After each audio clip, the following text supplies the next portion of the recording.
નમસ્કાર. Indian lit chat channel પર હું ધવલ રાજ્યગુરુ આપનું હાર્દિક સ્વાગત કરું છું. કલ્પના કરો કે કોઈ એક વિવેચક છે જે કોઈ પુસ્તકને સાહિત્યનું મહાન મંદિર કહીને નવાજે છે અને પછી તરત જ એ જ શ્વાસમાં લેખકને મૂઢામૂઢ કહી દે છે કે તમારું આ લખાણ વાંચીને તો અમારી આંખો થાકી જાય છે. બાપરે, આટલી હદે સ્પષ્ટવક્તા અને નીડર હોવું એ કોઈ સામાન્ય વાત નથી. બિલકુલ નહીં. એટલે ચાલો આને જરા વિસ્તારથી સમજીએ. આજે આપણે કોઈ માત્ર સામાન્ય લેખકની વાત નથી કરવાના, પણ એક એવા અસાધારણ વિવેચકના દિમાગમાં ઉતરવાના છીએ જેમણે ગાંધી યુગના સાહિત્યક માળખાને જળમૂળથી હચમચાવી દીધો. સાચી વાત છે. અને આપણે વાત કરી રહ્યા છીએ વિષ્ણુપ્રસાદ રણછોડલાલ ત્રિવેદીની. હા. અને આજનું આપણું મિશન છે આ સમર્થ વિવેચકના વિવેચન કાર્ય, તેમની અદ્ભુત સિદ્ધિઓ અને સાથે જ તેમની કેટલીક આશ્ચર્યજનક મર્યાદાઓનું એકદમ માઇક્રોસ્કોપિક સ્તરે વિશ્લેષણ કરવું. બરાબર. જુઓ, આપણી પાસે જે સ્ત્રોત છે ને તે સ્નાતકોત્તર એટલે કે પોસ્ટ ગ્રેજ્યુએટ કક્ષાના સંશોધકો માટે તૈયાર થયેલો અત્યંત સઘન સાહિત્યિક દસ્તાવેજ છે. હા, એટલે આ કોઈ ઉપર છેલ્લી ચર્ચા નહીં હોય, પણ એક એવા દસ્તાવેજની સફર હશે જે સાહિત્યના ગહન અભ્યાસુઓ માટે ખરેખર એક ખજાનો છે. ચોક્કસ. જુઓ, મને આ જે વિરોધાભાસ છે ને એ ખરેખર બહુ રોમાંચક લાગે છે. વિવેચન એટલે માત્ર બીજાની ભૂલો કાઢવી એવો જે એક સામાન્ય ભ્રમ છે ને તેને વિષ્ણુપ્રસાદ ત્રિવેદીએ સાવ તોડી નાખ્યો હતો. અને જો આપણે આખા ચિત્રને સમજવું હોય તો તેમના ઘડતરના મૂળ સુધી જવું પડે. મતલબ કે એક માણસ જે સાહિત્યને આટલી હદે ચીરીને જોઈ શકે છે તેનું મગજ કઈ રીતે તૈયાર થયું હશે. બરાબર છે. એ સમજવા આપણે 1999ના વર્ષમાં જવું પડશે, ખરું ને? હા. તેમનો જન્મ 4 જુલાઈ 1899ના રોજ ઉમરેઠમાં થયો હતો. ઉમરેઠમાં? હા. તેમના પિતાની નોકરીમાં સતત બદલીઓ થતી, એટલે તેમનું શિક્ષણ અલગ અલગ શહેરોમાં થયું. પણ તેમણે નડિયાદમાંથી મેટ્રિક પાસ કર્યું. અને તેમના ઘડતરમાં સૌથી મોટો વળાંક ત્યારે આવ્યો જ્યારે તેઓ અમદાવાદની ગુજરાત કોલેજમાં ભણવા ગયા. અચ્છા, ત્યાં એવું શું થયું? ત્યાં તેમને આચાર્ય આનંદશંકર ધ્રુવ જેવા મહાન ગુરુ મળ્યા. 1920માં તેમણે સંસ્કૃત અને અંગ્રેજી વિષયો સાથે BA પ્રથમ વર્ગમાં પાસ કર્યું. શરૂઆતમાં ગુજરાત કોલેજમાં થોડો સમય ભણાવ્યા પછી 1921થી તેઓ સુરતની MTB કોલેજમાં અધ્યાપક તરીકે જોડાયા અને નિવૃત્તિ સુધી ત્યાં જ સેવા આપી. વિચારો, એક જ કોલેજમાં આખી જિંદગી સાહિત્ય ભણાવવું, આ તો બહુ મોટું સમર્પણ કહેવાય. બિલકુલ. અને આ અખંડ સાહિત્ય સેવાના કારણે જ તેમને અસંખ્ય સન્માનો મળ્યા, જેમ કે 1944માં રણજીતરામ સુવર્ણચંદ્રક. એ તો બહુ મોટું સન્માન કહેવાય. બિલકુલ. પછી 1961માં ગુજરાતી સાહિત્ય પરિષદના અધ્યક્ષ બન્યા. 1971માં દક્ષિણ ગુજરાત યુનિવર્સિટીમાંથી ડી.લિટની માનદ પદવી મળી, નર્મદ ચંદ્રક મળ્યો અને દિલ્હી અકાદમી પુરસ્કાર પણ મળ્યો. શું વાત છે! અને છેવટે 10/11/1991ના રોજ સુરતમાં તેમનું અવસાન થયું. આટલી લાંબી અને પ્રભાવશાળી સફરમાં તેમણે સાહિત્યને આપ્યું શું એ સમજવું બહુ રોમાંચક છે. બરાબર. આપણે તેમના લખાણોના ઐતિહાસિક ક્રમ પર નજર કરીએ તો ખ્યાલ આવે કે તેમના વિચારો સમય સાથે કઈ રીતે ધારદાર બનતા ગયા. હા, તેમણે શરૂઆત ક્યાંથી કરી હતી? તેમણે પોતાની વિવેચન યાત્રા 1924માં સરસ્વતીચંદ્ર પર એક લેખ લખીને શરૂ કરી હતી. સીધા મહાન ગ્રંથથી જ શરૂઆત. હા, પણ જો આપણે તેમના વિવેચન ગ્રંથોની વાત કરીએ તો 1939માં તેમનો પ્રથમ વિવેચન સંગ્રહ આવ્યો. તેનું નામ હતું વિવેચના. ત્યાર પછી એક દાયકા બાદ 1949માં પરિશીલન પ્રકાશિત થયું. પછી 1961માં ઉપાયન અને છેક 1979માં સાહિત્ય સંસ્પર્શ. આ માત્ર પુસ્તકોના નામ નથી લાગતા, આ તો ગુજરાતી વિવેચનના અલગ અલગ માઇલસ્ટોન છે. સાવ સાચી વાત. અને આ ગ્રંથો ઉપરાંત જુઓ, તેમના વ્યાખ્યાન ગ્રંથોનું મહત્વ પણ એટલું જ મોટું છે. વ્યાખ્યાન ગ્રંથો એટલે સ્પીચનું સંકલન? હા. ઘણીવાર લેખક જ્યારે વ્યાખ્યાન આપે છે ને ત્યારે તેના વિચારો વધુ સ્પષ્ટ અને સીધા હોય છે. 1946માં તેમણે આપેલા ઠક્કર વસંતજી વ્યાખ્યાનોનો ગ્રંથ 1950માં પ્રકાશિત થયો, જેનું નામ હતું અર્વાચીન ચિંતનાત્મક ગદ્ય. ઓકે. આ ગ્રંથમાં તેમણે સુધારક અને પંડિત યુગની વિચારણાનું બહુ જ બારીક વિશ્લેષણ કર્યું છે. બરાબર. અને ત્યાર પછી 1960માં ગુજરાત યુનિવર્સિટીમાં તેમણે જે વ્યાખ્યાનો આપેલા તે 1963માં ગોવર્ધનરામ ચિંતક ને સર્જક તરીકે પ્રકાશિત થયા. અચ્છા, હવે આ બધું જોતા મને એક સવાલ એ થાય કે ત્રિવેદીજી વિવેચનને પોતાની નજરે કેવી રીતે જોતા હતા? કારણ કે એ સમયે વિશ્વનાથ ભટ્ટ જેવા દિગ્ગજ વિવેચકો હતા જેઓ વિવેચનને સર્જનથી પણ ચડિયાતું ગણતા. હા, વિશ્વનાથ ભટ્ટ તો કહેતા કે વિવેચક એ સર્જક કરતાં એક ડગલું આગળ છે. પણ મને લાગે છે કે ત્રિવેદીજીનો અભિગમ આ બાબતમાં બહુ સંતુલિત હતો. તેઓ તેમાં સર્જનાત્મક આવિષ્કાર જુએ છે પણ તેને ચડિયાતું ગણતા નથી. બરાબર છે. અને આ બાબતે શિરીષ પંચાલની એક બહુ જ ઊંડી નોંધ અહીં યાદ આવે છે. તેમણે શું કહ્યું હતું? શિરીષ પંચાલ નોંધે છે કે સિદ્ધાંત પરિચય નહીં પણ સર્જનાત્મક કૃતિઓનો પ્રત્યક્ષ સંપર્ક જ વાચકને સહૃદય કે ભાવક બનાવે છે. એટલે કે કોઈપણ વાચક માત્ર સિદ્ધાંતો કે નિયમો વાંચીને સાચો ભાવક નથી બની જતો? બિલકુલ. અને રમણ સોનીએ તો જુઓ, ત્રિવેદીજીની આખી કાર્યપદ્ધતિને એક જ ઐતિહાસિક વિધાનમાં એટલી સઘન રીતે બાંધી લીધી છે કે તે આપણે બિલકુલ શબ્દસહ સમજવી જોઈએ. હા, પ્લીઝ કહો ને. રમણ સોની નોંધે છે કે પાશ્ચાત્ય સાહિત્ય અને વિવેચનના ઊંડા પરિશીલનથી રસાયેલી ભાવનાવાદી સૌંદર્ય દૃષ્ટિનો તત્વવિચારમાં, વિશેષે તો સમકાલીન કૃતિઓની પ્રભાવવાદી સમીક્ષાઓમાં ઉત્તમ વિનિયોગ કરનાર તેમજ સંસ્કૃત સાહિત્ય મીમાંસાના કેટલાક ઘટકોનું નવેસર મૂલ્યાંકન કરનાર અભિજાત રુચિ અને વ્યુત્પત્તિમતીવાળા અભ્યાસી વિવેચક તરીકે વિષ્ણુપ્રસાદ ત્રિવેદીની આપણા વિવેચન સાહિત્યમાં એક વિશિષ્ટ મુદ્રા ઉપસે છે. બાપરે, આ વાક્ય સાંભળવામાં જેટલું ભારે લાગે છે ને એના અર્થ એટલા ધારદાર છે. હા, આખો એનાલિસિસ આવી ગયો આમાં. આ વાક્ય ખરેખર એક માસ્ટરપીસ છે, પણ આપણે આને થોડું ડીકોડ કરવું પડશે. તેમાં 3 શબ્દો બહુ જ મહત્વના છે. હા, ચાલો સમજીએ. પહેલો શબ્દ છે ભાવનાવાદી. તો શું આપણે એવું કહી શકીએ કે તેઓ માત્ર ટેકનિકલ માળખું નહોતા જોતા, પણ એક આદર્શવાદી દૃષ્ટિકોણ ધરાવતા હતા? બિલકુલ. ભાવનાવાદી એટલે આદર્શવાદી. તેઓ કૃતિમાં રહેલા ઉચ્ચ માનવ મૂલ્યોને શોધતા હતા. બીજો શબ્દ છે અભિજાત રુચિ. એનો શું અર્થ થાય?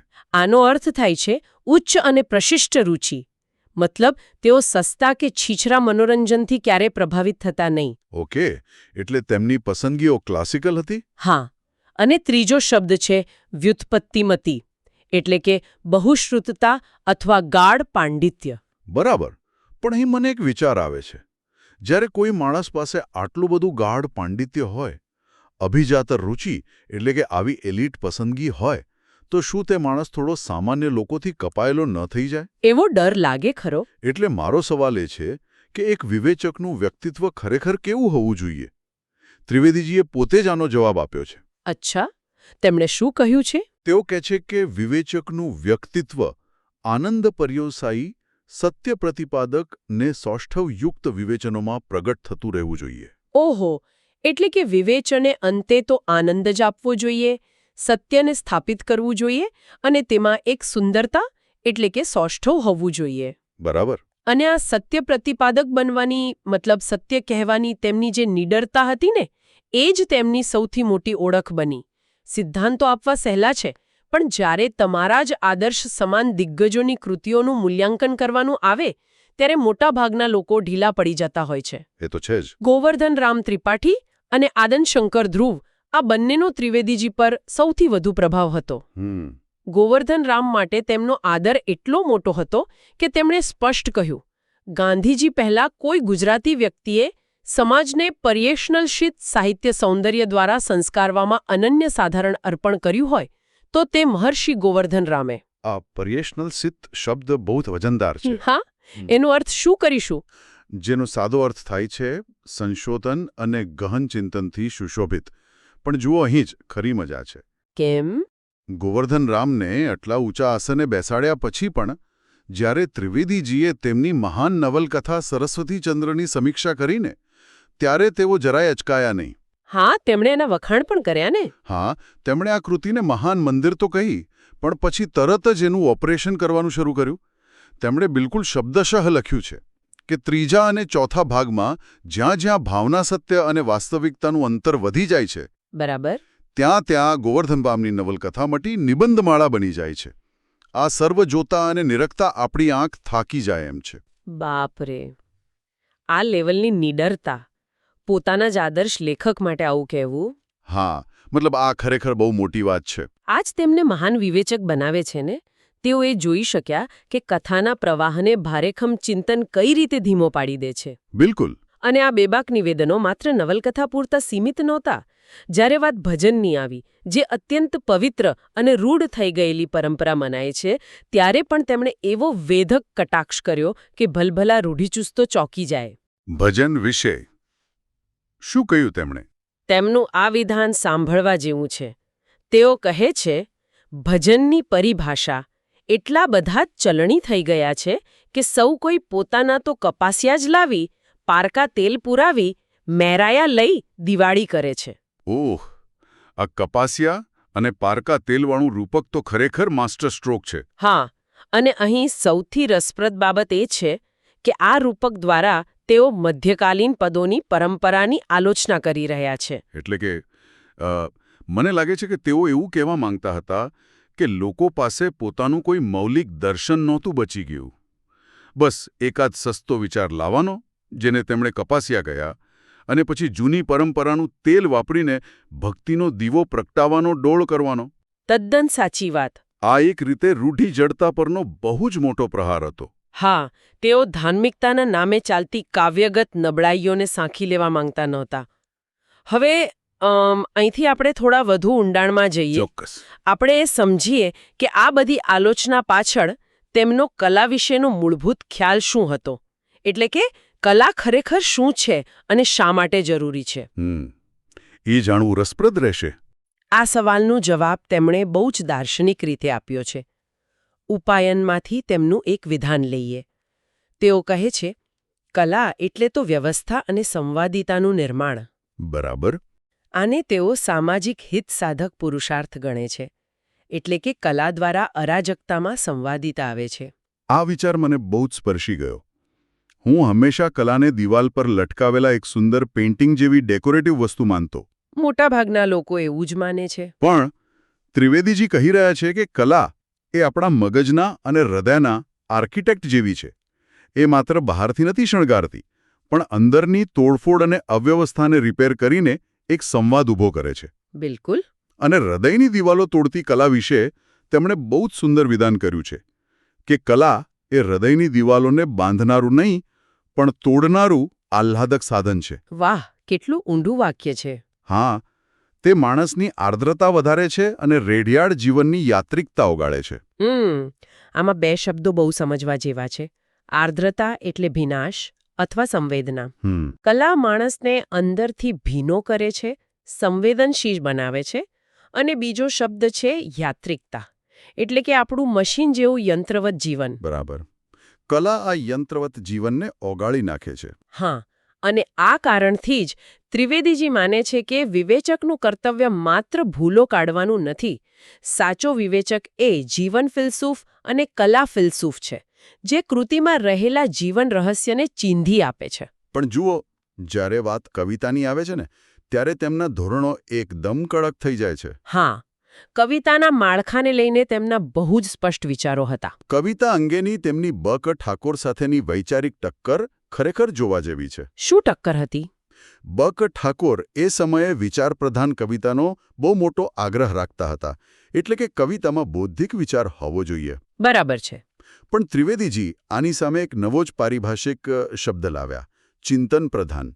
વિચાર પ્રધાનની સામે ચિંતન પ્રધાન? હા, તેમણે સ્પષ્ટ હિમાયત કરી કે વિચાર તો કવિતામાં બહારથી પ્રવેશેલો નહીં, પણ સંવેદનના ક્ષેત્રમાં ઉગી આવતો હોય છે. આ બહુ જ મોટો ફેરફાર છે.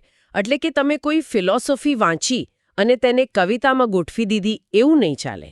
બિલકુલ નહીં. વિચાર એ સંવેદનાની જમીનમાંથી જ ઉગવો જોઈએ. તેઓ રચના રીતિ અથવા સંગઠના કરતા સંવેદનાને અને વિશિષ્ટના અનુભવને મૂલ્યવાન માનતા હતા. અને આ બધી ચર્ચાના અંતે તેમણે કવિતાના સર્વોચ્ચ સ્વરૂપની એટલે કે દ્વિજોત્તમ કવિતાની જે વ્યાખ્યા આપી છે ને, તે અત્યંત મહત્વની છે. આપણે એ બિલકુલ શબ્દશઃ લેવી જ રહી. હા, તેમણે શું કહ્યું છે? તેઓ કહે છે, વિચાર પ્રધાન નહીં, ચિંતન પ્રધાન નહીં પણ આનંદ પર્યાવસાયી હોવા ઉપરાંત દર્શન પર્યાવસાયી કૃતિ જેમાં કોઈ સત્યની ઝાંખી કે પ્રતીતિ થતી હોય તે કવિતા જાતિમાં દ્વિજોત્તમ ગણાવા લાયક ઠરે. ઓકે, એટલે કવિતા વાંચીને માત્ર આનંદ આવે એ પૂરતું નથી. એ આનંદ પર્યાવસાયી એટલે કે આનંદમાં પરિણમતું તો હોવી જ જોઈએ, પણ સાથે દર્શન પર્યાવસાયી એટલે કે ગહન સત્યના દર્શનમાં પરિણમતું પણ હોવી જોઈએ. એક્ઝેક્ટલી. કોઈ સત્યની ઝાંખી થવી જોઈએ તો જ તે દ્વિજોત્તમ એટલે કે શ્રેષ્ઠ જાતિની ગણાય. અને આ જ તેમનો સૌથી મોટો આદર્શ હતો. પણ આ આદર્શ એટલો બધો ઊંચો હતો કે જે કવિતા આમાં ફિટ ન બેસે ને તેની તેમણે તીવ્ર આલોચના કરી છે. હા, તેમણે કેવા શબ્દો વાપર્યા છે? એ આલોચના સાંભળીને તો આજે પણ આપણને આંચકો લાગે. દાખલા તરીકે જે લોકો શીઘ્ર કવિતા કરતા તેમણે સીધી રીતે ઝટઝટ જણતી ભૂંડણ કહી દીધા. બાપરે, ઝટઝટ જડતી ભૂંડણ એટલે કે પિગલેટ. હા, અને એટલું જ નહીં, રાસ અને લોકગીત વિશે તેમણે કહ્યું કે ટૂંકા ટૂંકા ચાવીલા ભાવવાળા રાસ અને લોકગીતની અતિશય તારીફ કરવામાં પ્રજાની મોટી ભૂલ થઈ છે.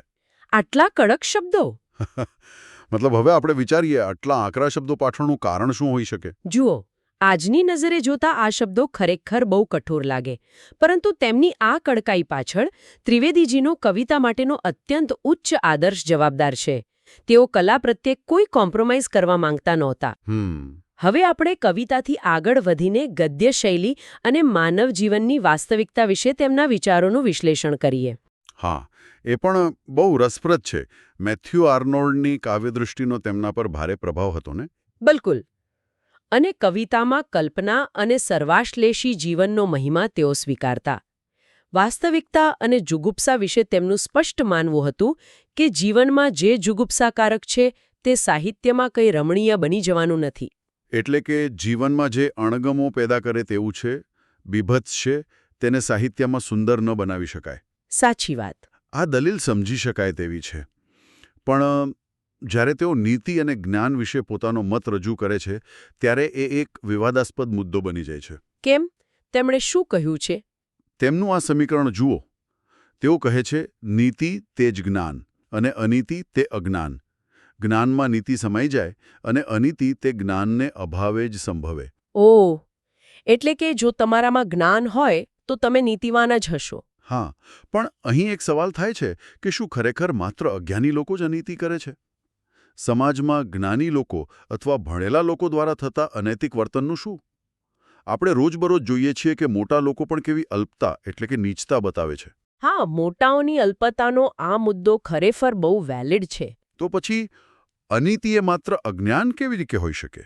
તમે જે આ પ્રશ્નો ઉઠાવ્યો ને તે ખરેખર બહુ સાચો છે.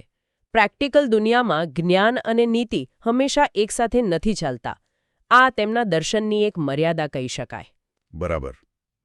પણ બીજી બાજુ ગદ્ય શૈલીની સમીક્ષામાં તેમની નજર કોઈ એક્સ-રે મશીન જેવી હતી. હા, જયંત કોઠારીએ પણ તેમની આ સમીક્ષાઓને સમર્થન આપ્યું છે. તેમણે જુદા જુદા સર્જકોની ગદ્ય શૈલીનું જે પૃથ્થકરણ કર્યું છે તે ચારેય અવતરણો આપણે અહીં શબ્દશઃ ટાંકવા જ રહ્યા. ચોક્કસ. ચાલો જોઈએ. પહેલું, નવલરામ વિશે તેઓ કહે છે સુગમ અને સરળ છે, અર્થલક્ષી છે, સૌંદર્યલક્ષી નથી, ભારક્ષમ છે, આડંબરી નથી. વાહ, કેટલું સચોટ. બીજું, રામનારાયણ પાઠક વિશે તેમણે કહ્યું પારદર્શક, તર્કાનુકૂળ અને સુઘડ. અને ત્રીજું, આનંદશંકર ધ્રુવ વિશે વિશેષ પ્રસન્નતા છે, ઔદાર્ય છે, સ્વસ્થતા છે, તે વિનોદ કરે પણ આક્ષેપ કે કટાક્ષ ન કરે. અને ચોથું, મણીલાલ નભુભાઈ વિશે તેઓ નોંધે છે ઉત્સાહ વેગીલા વાણી પ્રવાહમાં દલીલો અને વિગતોના ઓધમાં વાચકને તાણી લે છે. ખરેખર આ કોઈ સામાન્ય વાક્યો નથી, પણ એ સર્જકોના આખા ડીએનએનો રિપોર્ટ છે. એકદમ સચોટ. શબ્દોની આ જ પકડ તેમને અજોડ બનાવે છે. પણ હવે જ્યારે આપણે તેમના આખા વિવેચન કાર્યનો એટલે કે તેમની સમગ્ર સફરનું અંતિમ મૂલ્યાંકન કરીએ ત્યારે કેટલીક સિદ્ધિઓ અને મર્યાદાઓ સ્પષ્ટપણે ઉપસી આવે છે. હા, શિરીષ પંચાલનું આ વિશે શું તારણ છે? શિરીષ પંચાલ નોંધે છે કે તેમણે પીતાંબર પટેલ, ઈશ્વર પેટલીકર અને કિશનસિંહ ચાવડાના પ્રમાણ્યા, પરંતુ જયંતી દલાલ, જયંત ખત્રી, ચુનીલાલ મડિયા અને સુરેશ જોશી વિશે તેઓ મૌન રહ્યા. ઓહ, એટલે આધુનિક સર્જકો વિશે મૌન રહ્યા? હા, છતાં વિવેચનને માનવતાવાદી અભિગમની દિશામાં વાળવામાં તેમનો ફાળો વિશિષ્ટ છે. અને આટલા મોટા ગજાના માણસની મર્યાદાઓ પણ રમણ સુનીએ બહુ જ નિખાલસતાથી દર્શાવી છે. આપણે એ શબ્દશઃ વ્યાખ્યા સાથે જોવી જોઈએ. હા, રમણ સોનીએ કઈ મર્યાદાઓ બતાવી? તેઓ નોંધે છે સુશ્લિષ્ટતાનો અભાવ, વાગ્મિતામાં ક્યારેક ખોવાઈ જતું સાચું મૂલ્યાંકન, કૃતિનું ખંડદર્શન અને એક પક્ષી બનાલી જતો અભિનિવેશ. આ થોડા ભારે શબ્દો છે. આને આપણે સિમ્પલ ભાષામાં સમજીએ. ચોક્કસ. વાગ્મિતામાં એટલે કે પોતાની જ ભાષાની છટામાં ક્યારેક સાચું મૂલ્યાંકન ખોવાઈ જતું અને અભિનિવેશ એટલે કોઈ એક ચોક્કસ માન્યતા પ્રત્યેનો અતિશય દુરાગ્રહ. બરાબર. પણ રમણ સોની એ પણ નોંધે છે કે આ મર્યાદાઓ હોવા છતાં વિષ્ણુપ્રસાદ ત્રિવેદીની અંદર એક પ્રચ્છન્ન કવિ એટલે કે છૂપો કવિ અને રસજ્ઞ ભાવક છુપાયેલો છે, જે તેમની ગૌરવપૂર્ણ શૈલી અને લાક્ષણિક કાકુઓમાં પ્રગટ થાય છે. એટલે બુદ્ધિની સાથે હૃદય પણ હતું. બિલકુલ. તો આ આખી સફર અને વિશ્લેષણ પછી જો આપણે એક સારાંશ કાઢીએ તો વિષ્ણુપ્રસાદ ત્રિવેદી માત્ર એક વિવેચક નહીં પણ સાહિત્યના એવા આર્કિટેક્ટ હતા જેમને કવિતામાં માત્ર વિચાર નહીં પણ દર્શન જોઈતું હતું. સાવ સાચી વાત. હવે આ બધું જાણ્યા પછી કોઈને પણ એક વિચાર આવે. આજના સમયમાં જ્યારે માહિતી અને કન્ટેન્ટનો રાફડો ફાટ્યો છે ત્યારે જો આપણે આજના સોશિયલ મીડિયા અને આધુનિક કળાના મૂલ્યાંકન માટે ત્રિવેદીજીનો દ્વિજોત્તમ કવિતાવાળો માપદંડ અપનાવીએ. અરે બાપરે. હા, એટલે કે એવો માપદંડ જે માત્ર આનંદ નહીં પણ સત્યનું દર્શન કરાવે, તો આજે કેટલું કન્ટેન્ટ ટકી શકશે? શું આજના વાતાવરણમાં આપણને આવા કડક પણ સામાજિક હિતસાધક વિવેચકની વધુ જરૂર નથી? ખરેખર આ બહુ મોટો સવાલ છે. વિચારતા રહેજો. ઇન્ડિયન લીડ ચેટ ચેનલ વતી હું ઉર્વી રાજ્યગુરુ આપનો આભાર માનું છું.